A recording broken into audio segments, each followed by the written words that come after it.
So let's jump right into it. So we're going to talk about anger, shame, hate. These are things that a lot of people either experience directly themselves or they've come in contact with it. So I guess my first question to you is, what are some of the impacts of anger, shame, and hate?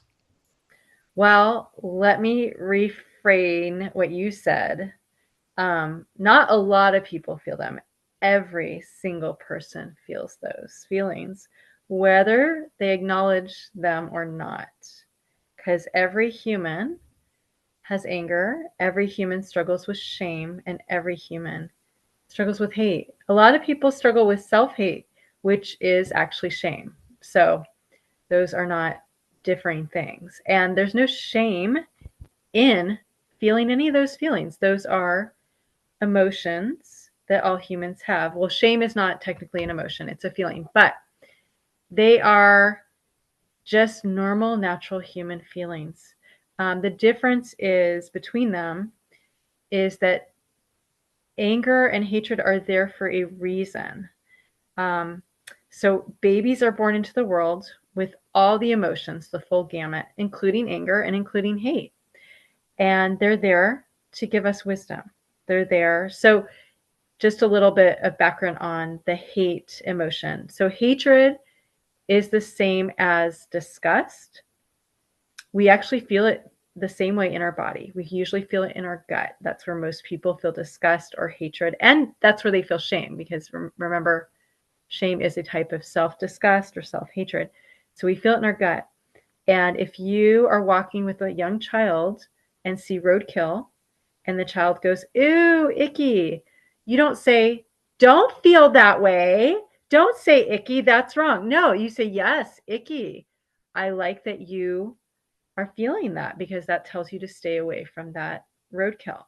And that is why we feel hate or disgust of someone else. It's there to give us like feedback, like, stay away from this person. This person is no good. We cannot trust this person. Um, Anger kind of does the same thing where it's not, you stay away from the person. It's more like something's wrong here. Something needs correction. Something needs to happen so that we correct. I likened it unto um, a light on the dashboard of our car saying, check under the hood. Something's wrong. So if we can see our anger as that kind of feedback saying, okay, I need to have a boundary. I need to have some assertive speech and say, hey, no, that's not okay. That kind of thing. So that's why we have emotions. Um, Most of the word emotion is the word motion, which is because emotions are there to move us in some way, to move us in some productive, healthy way. We channel those emotions out of our body with healthy actions. But shame is not an emotion because it is not native to humanity. Babies born into the world are not born with shame. Shame is a social construct, and shame only comes from other humans. So, mainly our primary caregivers or attachment figures as children. But shame is learned. And I personally believe that shame is a liar. It's not something to be trusted. It's not something to go, okay, that's valid. And it doesn't teach us anything. It doesn't help us move forward in the world. It doesn't give us wisdom like emotions do. It actually does the opposite. It makes us stuck. It shuts us down. A lot of times we freeze.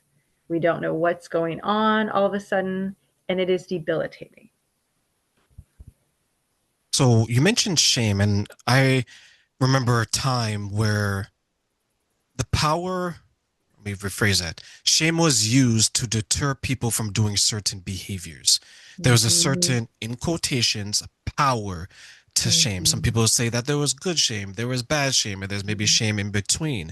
Mm-hmm. You identify it as shame comes from others, which I 100% agree.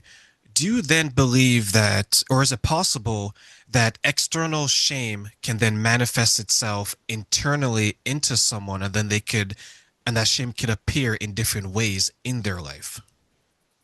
So external shame. Yeah, give me an example of what you're. Same. Absolutely. Yeah. So someone is shamed to not have children out of wedlock, for example, right? Mm, And now what they do is that they live a life because they don't want to mm, experience that shame. mm, And now when they manifest that external shame into themselves, they view, okay, sex with multiple people, I feel this way about it. Sex with um seeing prostitution or seeing sex workers, I view them this way. They feel ashamed that it's not other people necessarily telling them, but because they could take it from something else as mm, children outside marriage and how do you have children sex, they start to see it mm. in other areas. I see what you're saying. Yeah. Yeah. So there's an association with, in their mind, sex past these certain boundaries that just kind of, it always is shameful in their mind. That makes sense. Yeah. I definitely think so. I guess, when you say that, it makes me think how, yeah, that I think we all do that with lots of things when we're taught those things from our primary attachment figures. So our parents usually. And, the resolution to that would be to start questioning what we were taught by her attachment figures to kind of take our parents off the throne, off the God throne, and say, you know what? They were just human. And they thought that was the way to keep me from having a child out of wedlock. And it makes sense. But man, did it really mess with me. And I don't agree. Do I agree? I don't think I do. And really kind of deconstruct that in our mind, and really, and most importantly, just see where that shame came from and kind of give it back to the source in our imagination. I agree. I agree. Like it's one thing to look at the world and say, okay, certain behaviors will lead to certain outcomes. Right? You analyze it, you can understand. I think what a lot of people, and to your point, is that they're told something, let's say from their parents or a religious figure, someone of a certain stature in their life, Mm-hmm. right? Either, let's say, a parental figure, a religious figure, a cultural figure, whatever the case is.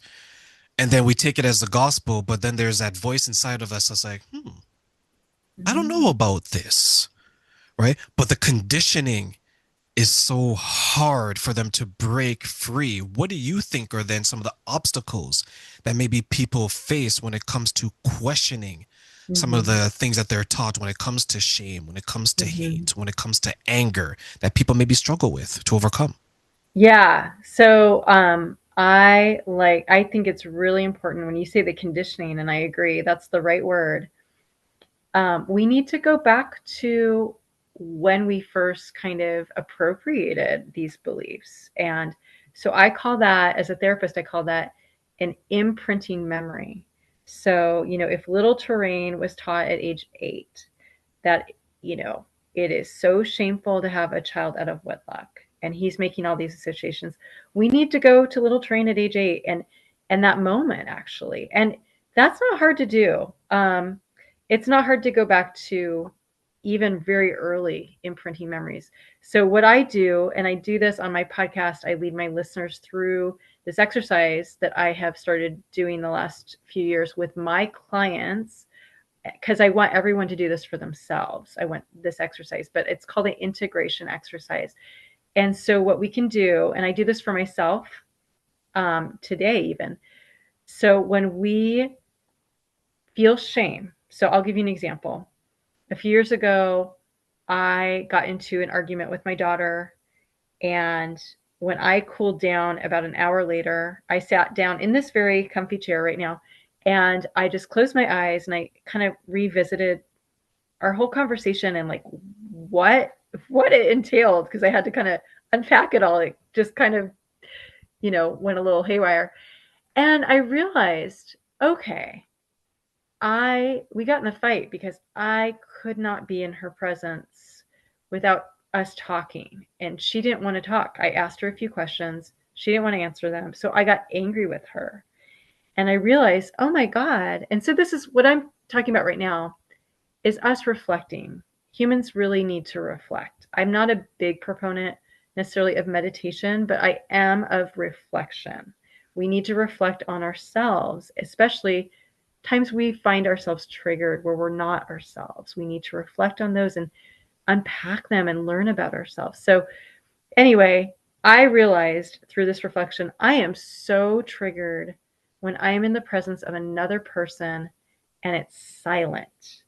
And I realized that's my trigger. And I put that on her. Like, she doesn't want to talk. That is totally fine. But I got mad at her because I was so uncomfortable with that silence. And so I just closed my eyes and I thought about what it felt like to be in her presence and her not talking to me. And I just felt in my body. And so what I felt in my body was in my gut. I felt tension or like a knot. Okay. And again, this is where we feel shame. So when we can start paying attention, reflecting, allowing ourselves to feel what we felt in that moment when we were triggered in some way, we can feel it and we feel our bodies. And then I kept my eyes closed and I allowed my mind to just float passively back to the earliest time I remember feeling that same sensation. That took me back to age 3 and being around my mom in silence, where she did not talk to me, she didn't look at me, no eye contact. If I spoke, there was no response.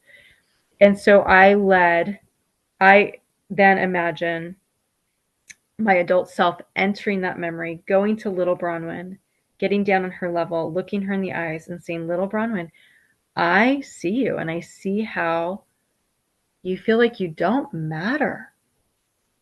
You feel without eye contact, without talking, you feel like you don't matter, like you're invisible. And I know how much shame that makes you feel because all children naturally conclude the reason their parent isn't paying more attention to them is that there's something defective with them. And I know that you are concluding that this is a you problem. That's why mom doesn't talk to you more. And what I need you to know, little Bronwyn, is what I see today, which is this is not a reflection of a you problem. This is 100% a reflection of a her problem. So we're going to take all the shame that you feel right now and put it in this big cardboard box. And we're going to give it back to her. And we're going to say, here you go, mom. This is your shame, not ours. Because we're realizing that, it's on you to attune to your child and you're not for some reason. And we're just now realizing this isn't our shame. So we're returning to owner.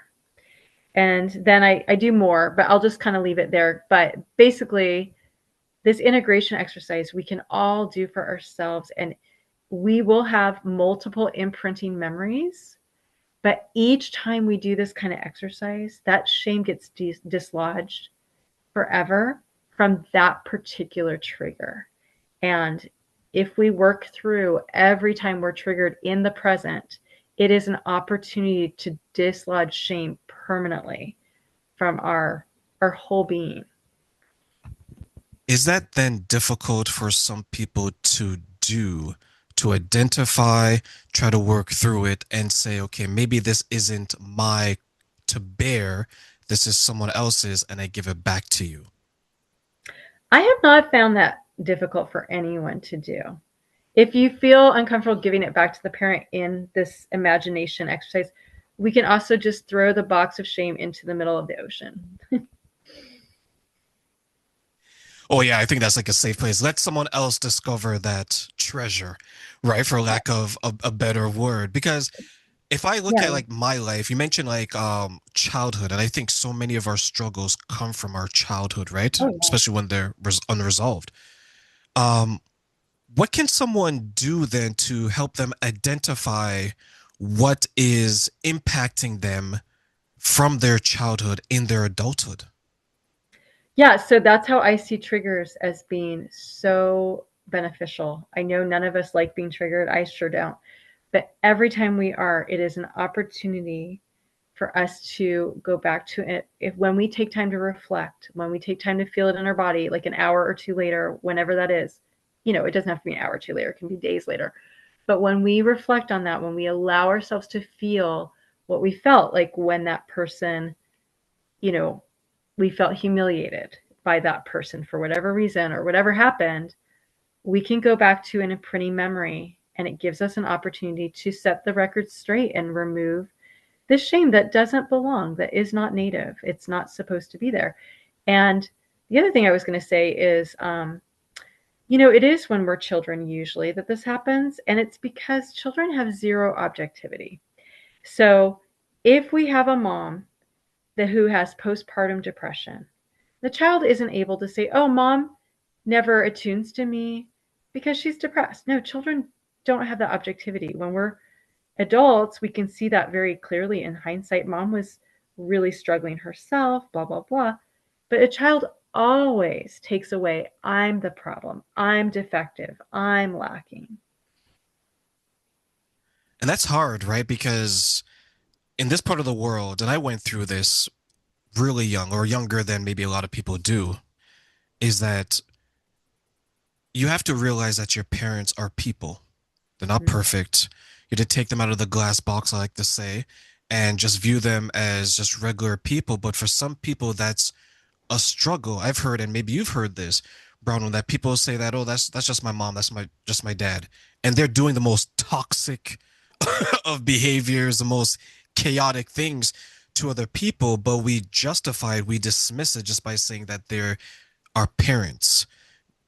And you mentioned this earlier. Do you find that some people struggle with viewing their parents as regular people and maybe holding them accountable like regular people?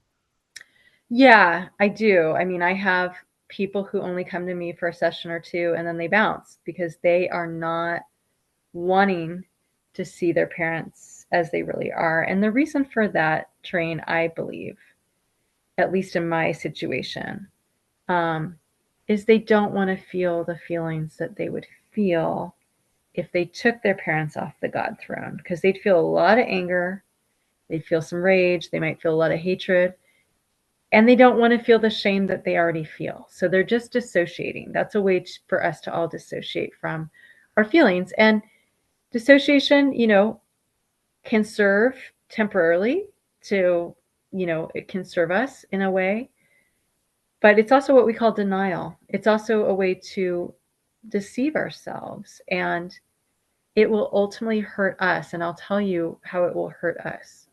When we are in denial, when we refuse to feel our feelings in any way, what you can't just selectively shut down certain feelings without actually shutting them all down. And we will shut them all down. We will be unable, people who are in denial won't be able to feel joy. And you know what else they won't be able to feel is empathy for their own kids. And they will likely repeat some of the very same patterns that their parents did to them. Because when we shut down our own feelings and don't feel empathy for ourselves, we can't actually feel it for anyone else. Yeah, there's the emotions that you refuse to acknowledge and embrace, whether it's because you're neglecting it, avoiding it, or you just don't understand it. Life will show you them in spades, right? Whatever it is, and I tell this to some of my friends, I tell this to people I work with, in the charities and the women and things like that. I was like, you could live a life of avoidance, but eventually life is going to say, okay, it's right in your face. Now Mm-hmm. what? And then you could fight, you can freeze, you can fall, and you can do whatever the case is, right? But Mm-hmm. the danger then, to your point, is if it's in regards to your family member, and then you start to create your own family, you won't know how to conflict resolve anything, No. right? Do you find that they just continue to bring it on, and then whatever issues that they're not able to resolve themselves, it kind of dumps onto the children, and now Mm-hmm. everyone is impacted around them? Yeah, absolutely. In fact, I recently, yeah, I had to kind of end a friendship that was over 40 years long. And because of this friend, me realizing just how in denial she is of some things in her own life. And it made sense to me kind of like at when I finally concluded that, because she had never really had empathy for me our entire friendship. And then I also, it made sense like why when her children were little, they had the behavioral issues they did because she couldn't have empathy for them either. When we are in denial, we can't feel that empathy for ourselves. We're cutting it off from ourselves, and it again is not selective. We won't feel it, and we will, repeat a lot of those same patterns, and we will actually make a lot of really, really poor choices. It makes us blind, actually. It's like we're emotion blind, and we actually don't see things. This is actually very, very common, unfortunately, but a lot of parents, I'll just say mothers right now. I'm sure this is true for fathers too, but a lot of mothers who themselves were sexually abused by a family member, because they're in such denial, will allow their own children to be in the presence of that same person, whether it's their father, it's an uncle. And it's like, oh my God, are you kidding? But that's what denial does. It is so destructive. I've seen some people, they're surrounding themselves in chaotic behavior. And if you ask them, and this is the part, and maybe you've gone through this, Bronwyn, you've seen it. This is the part that to me is ultimately shocking. When you mention it, they're like, oh, I know. Like they're fully aware of the chaotic behavior. But then you can see the what I call the justification wheels in their mind, right? They start to say, but Rowan, they're still okay. They're still all right. I'm like, okay, take you out of the equation, right? Let's say you're in a relationship. You're surrounding yourself with a chaotic behavior. Let's say your husband or your wife, and you say that, okay, would you want your partner to be around that same chaotic behavior? No. Immediately they're able to know. And then it's like, okay, so why do you now choose? Because remember, we've identified they know better. Why do you choose to be around it?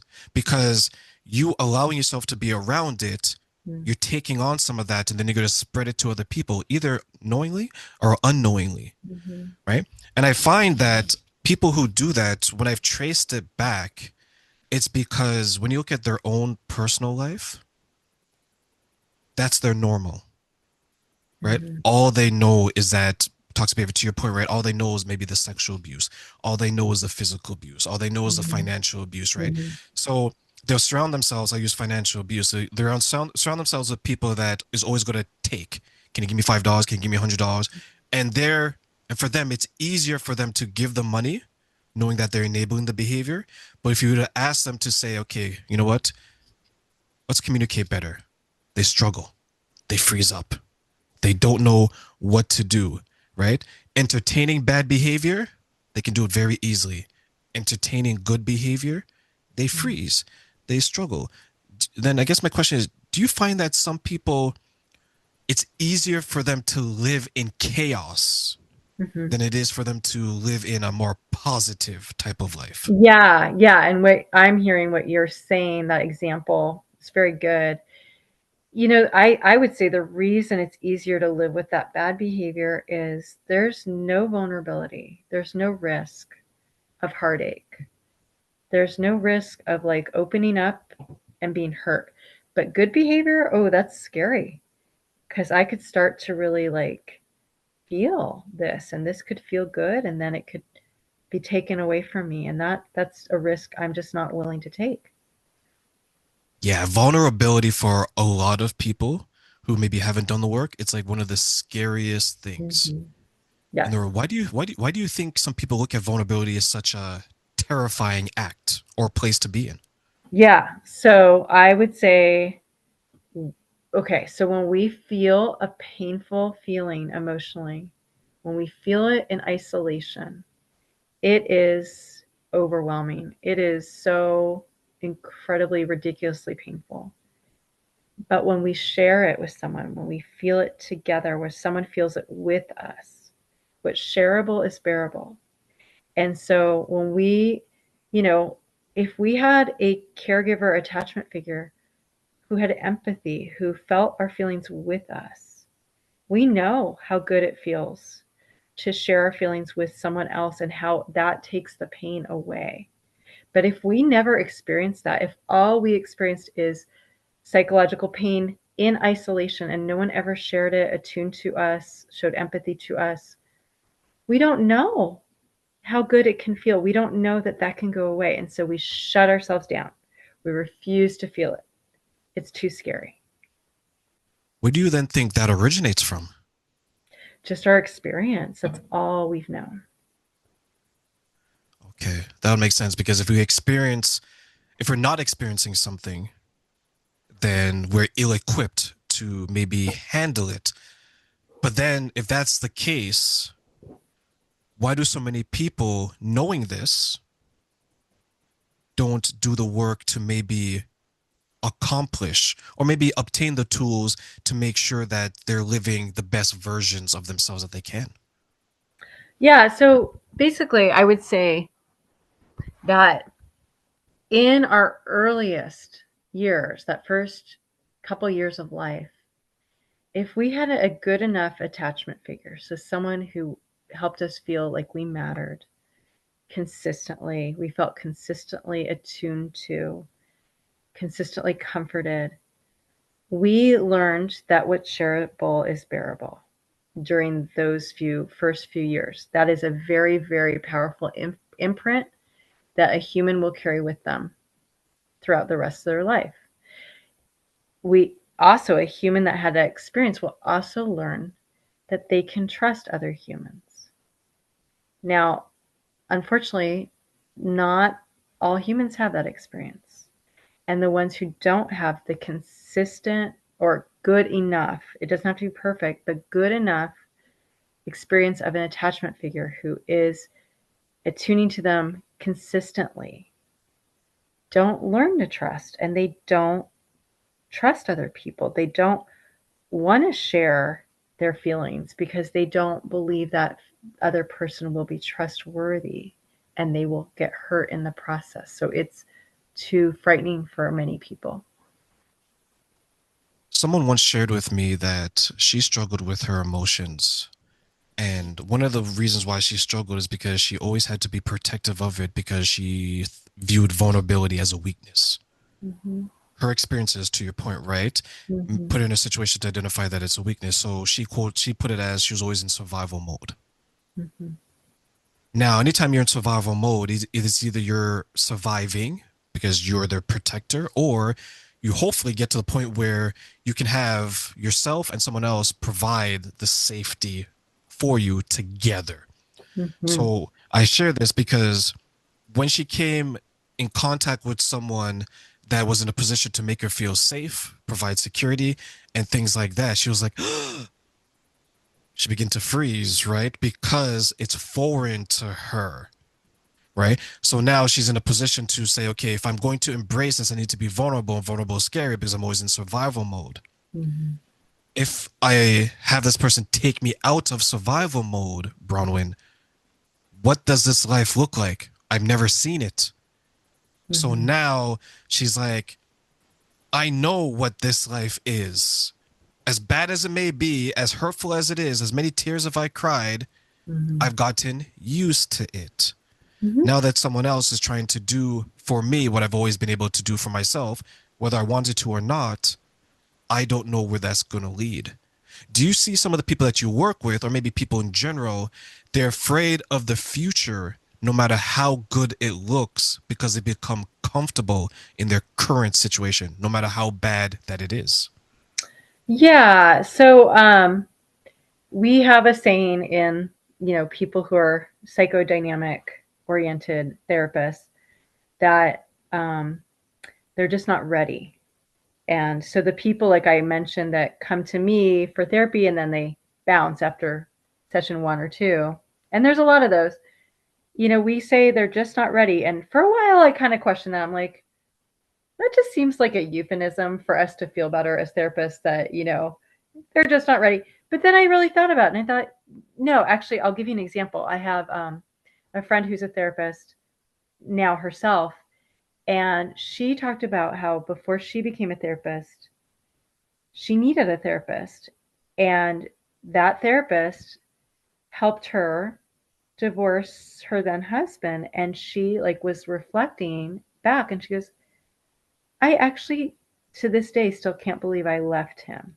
Like that's not something I could ever have done normally.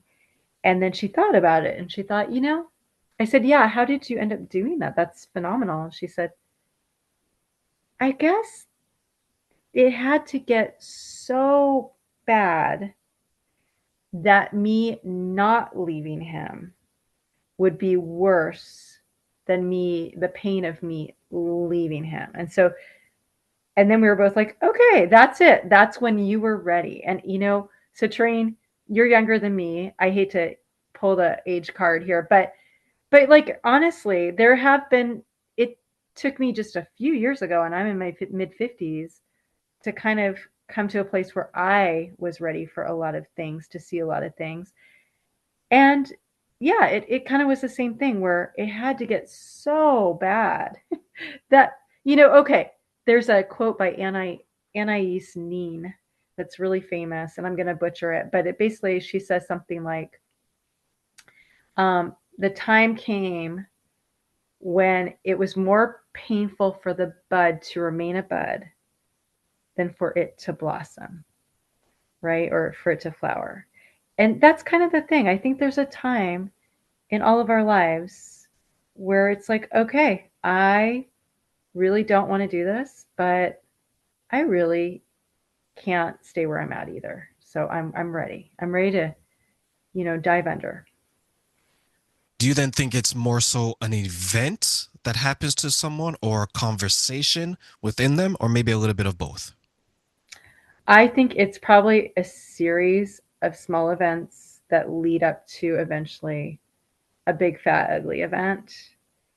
And do I think it has to be that? No, I think a wise person would, be more preemptive in their life. But sometimes that's what it takes. It takes like losing everything, so to speak, um, to the point where you really don't have a choice. But then you're kind of like also remembering all of a sudden all these other events, like, oh wait, there was that conversation with Terrain, there was this, there was that, and then they're all like, okay, I'm ready to help you now. You have all these like kind of mini resources to draw on in that moment.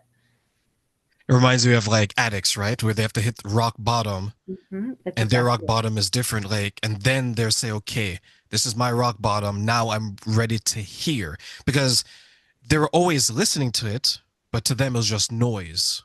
It wasn't advice. But now they're like, oh crap, I can't get any lower. Here I Yeah. am. Now I'm starting to feel it. And when you start to feel it, you're able to hear it. But then when you get to that point, Bruno, let's say, for example, it's in a relationship, marriage or Mhm. otherwise. Yeah.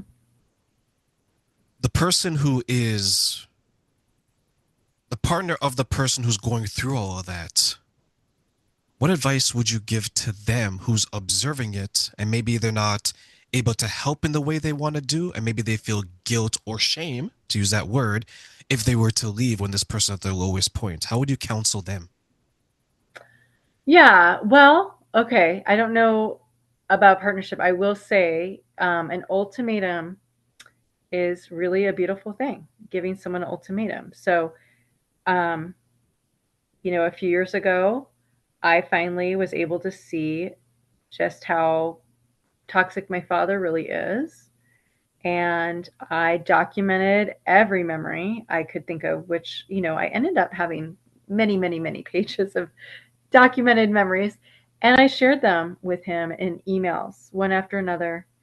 And I said, if you want to continue to have a relationship with me, I'm going to need you to own all this and to apologize and to become a safe person.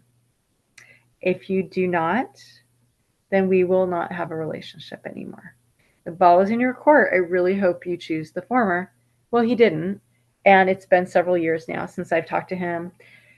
But the minute I started doing that for myself, the minute I started allowing myself to feel that anger, and that's what anger does. Anger is a warning. Anger is a warning of truth. It's a warning of reality. And feel, for me to feel it and then to proactively assert, this is what you did. I need you to see this. I need you to read this. Even just what I did on my end when I just began doing it, that is when my insomnia of 30 years came to a halt because I struggled with insomnia for 30 years. And I now realize that was little Bronwyn trying to get my attention and say, wake up to this person that you want to see as all good or mostly good or good enough. And he's not. He is not. And he's hurting you. And so the minute I started waking up to who he really was, seeing, yeah, there's not a whole lot of good. I'm not sure there's much good at all. That's when the last few years, I have been able to discontinue all my medications and sleep like a baby. Looking back on when you made that decision, how did you feel as you're making that decision, knowing that this could possibly be one of the last few times you spoke to him? Yeah, I felt a lot of anger. I think I felt pretty confident he would respond, and he never did. And that was, a couple years ago now. So over time, you know, my hope kind of diminished slowly, but I also felt more alive than I've ever felt. I felt so good being true to myself finally, not betraying myself anymore. And, now I don't have any hope and I'm fine with that. I am 100% fine. I'm sad for him. He's choosing to be a lonely old man, but I feel amazing and I wouldn't trade it in for the world. I remember when I went through a time where I had to make a decision because the person that I was becoming was no longer able to bring some of the people around me anymore because our goals in life just didn't align. And I remember I had the conversation first with myself and then I had the conversation with the people. A lot of people put up resistance. A lot of people got mad. A lot of people wanted to fight. Mm. Some cases physically, Mhm. but I'm a big boy. So I was able to navigate that, right? But one thing I was that I knew what I was doing was the right thing for me, Good. right? Because before, and the reason why I say it like that is because if I were to compare the two feelings, I realized that before that day, I was doing what was right for others, Mhm. right? Because when you look back on the feelings of what you did, what you're doing was right for the people at your expense, and then you compare it to what you're doing right for you at other Mhm. people's expense, or maybe no expense at all, you begin to see a significant Mhm. difference. Do you did you find when you share that story and maybe when you helping other people that they can't make that connection yet to knowing that where you're going, some people can't follow, but trust me, it may hurt today, but it's going to feel better in the future. Yeah. Well, what you did, Tareen, like a universal principle, kind of like the law of gravity that I'm gonna just name here, is you realized, oh, I am not responsible for other people's feelings, but I am responsible for my feelings. And that is true. We are responsible to other people, but we are never responsible for them, their feelings, their actions, their lives. We are always responsible for us. And when we start to live according to this universal invisible law, just like accepting the law of gravity, it brings order to our lives, it brings freedom to our lives. We are still responsible to people. So, and you know what? Here's the cool thing: we become more whole and more, integrated, and we become better people. And so the people who do choose to accept those boundaries, they get the best of us. It's kind of like, sunlight radiates and you're like, oh man, this warmth is even better than the sunlight I was getting before. And maybe I don't get it to the same degree, the same hours, whatever. Maybe, it's winter hours now, but it's better sunlight and I am so happy. And that sun is shining so well and I'm happy for that sun too, right? I wonder then if it's because boundaries are for some people it's a struggle. Some people they can't create them. Some people, when they create them, they don't know how to enforce them. And some people, when they create them and they enforce them, they feel guilty because they're doing so. How can we get people to maybe understand that it's important to create them? It's important to enforce them. And as you put, Mhm. it's important to understand that we may be responsible to people, but we're not responsible for people. Yeah. So I will say we cannot have boundaries sustainably until we feel our anger. That is what anger does. When we naturally start attuning to our anger, when we naturally say, let's say you were to, betray me in some way, and instead of me going, no, no, it's okay, and I'm talking myself out of my anger, I let myself feel it and I go, okay, okay, I feel it right here in my chest right now. Terrain said he would do X, Y, and Z, and he didn't again. I feel it, right? And now my chest, what do you want to do, chest, with this anger? Ooh, you want to have a boundary. And it's just really a natural flow when we feel it, when we say, this is valid. My feelings are valid. They're there for a reason, and they're there to channel out of my body in healthy ways. So then I naturally want to say, hey, Train, you said you do this. It's the second time this has happened. What's going on? Um, that's it. Is the justification then a defense mechanism for some people to cope in that way, as you described? Oh, when we talk ourselves out of our feelings? Yes. Well, usually we were talked out of our feelings by our primary attachment figures, or we were shamed whenever we felt anger, or we were given the silent treatment, which is like feeling abandoned when we're children. And so there's this association between my anger equals, losing, being all alone. My anger equals me being abandoned, kind of thing. Okay, that would make sense because there's some people that anytime something goes wrong, not necessarily what they've done, but the people around them, they'll come up with an excuse, even though the person who's doing the bad behavior didn't even provide one, right? Yeah. But it's like they're ready to come to their defense. And I'm looking at a peer group who does this, and they do it in a way to excuse the bad behavior that a few people are doing, and it's almost in a protective way. Like they'll come to that person's rescue and justify that their bad behavior. But then the people who are doing it, the two or three people, they don't ever grow out of it. But one person, unfortunately, they had the behavior done to them.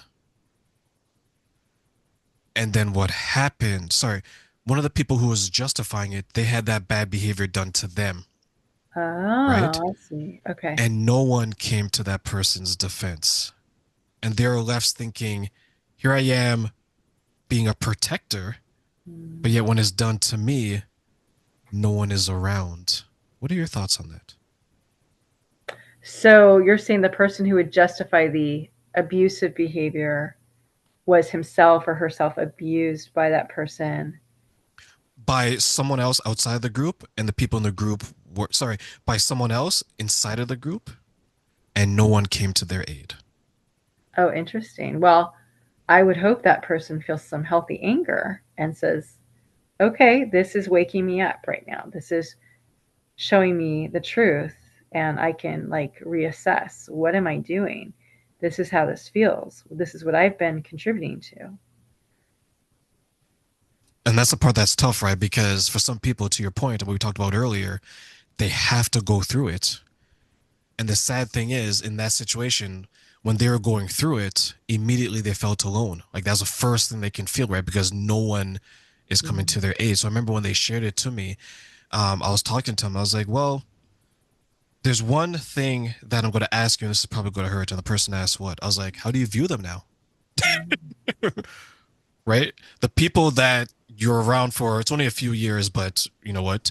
You can get quality friends that way. I'm like, how do you feel that knowing that two things? One, you're probably only around to be a protector, right? Because when you need a protecting, you didn't get that same treatment. And two, I hope that this doesn't make you think that everyone else is going to be that way, that's going to provide safety and security, because that person was also struggling in their relationships. They Mm, all were actually, all every majority of the people in that group was is struggling with relationships, and this person was left all alone. mm. And last time I spoke to them, they're able to get into a relationship with someone and they found their safety there. But I'll ask you this. Do you find that sometimes when people, or what are your thoughts on this? Do people sometimes, when they're looking for something so badly, they begin to overcompensate for it? Yes, I think so. And what I would say is we need to give that safety to ourselves. That's our job. We are responsible for our emotions, and only us are responsible for us. So, it's these painful experiences, though, that allow us to finally do that for ourselves. So, it's bittersweet. Everything in life, I'm learning is bittersweet. There's nothing that's all good and there's nothing that's all bad. Good and bad kind of really work together. I see that now. And it gives us an opportunity to rise up and say, you know what? You know what, young Bronwyn, who's being shamed right now? F this. I'm going to protect you. I'm going to take you away from this. You matter to me, even if your feelings don't matter to anyone else. They do to me, and I'm going to protect you. And I'm sorry it's taken me so long to rescue you, but I'm rescuing you now. And we're going to be a team, you and me. I went a long time in my life hoping things will work out without me doing anything. And then there was a period of my time in my 20s. I remember it vividly, Broadwin, that my 20s, because I'm in my 30s now, my 20s was one of the most difficult times in my life, the entire decade. And life just said, Terrain, we've been giving you clues to change. We've been showing you things. You've been ignoring it, issue after issue after issue. And everything that I went through in my 20s, I couldn't avoid it anymore. I had to face it all on. And that's why I say that I was just surviving my 20s, because everything that was leading up to it, from my parents to the friends at the time to my job to the people I was with, life was saying that, okay, you want to get here, but you're still over here. It's like you can't let go of that identity. So life said, okay, parents divorce. Mm, There was, you know what, I had to change jobs. I had to go through all these things because life said, if you're not going to take the subtle clues, we're going to hit you right in the face, yeah. right? So let me ask you, Broadwin, as we close, you have three wishes. What are three things you wish people knew about their emotions and why? Mm. Yeah, I wish people would know that their emotions are there to move them in a productive, healthy way, that they are not something to be ignored, that they are life giving when we attune to ourselves, self attune, when we learn to trust ourselves, we learn to do right by ourselves and not betray ourselves. And when we do that, that is not selfish. It actually, humans are like trees. And when humans flourish, it's like a tree flourishing that creates shade, refuge, habitat for thousands of critters and humans, and even fruit. And so the cool thing about, all this painful stuff that we're talking about, the things that life hits us with, is none of those things that we go through get thrown into the garbage, but they're all compost for our roots that allow us those roots to go deep and for us to flourish as a beautiful tree that changes the whole world.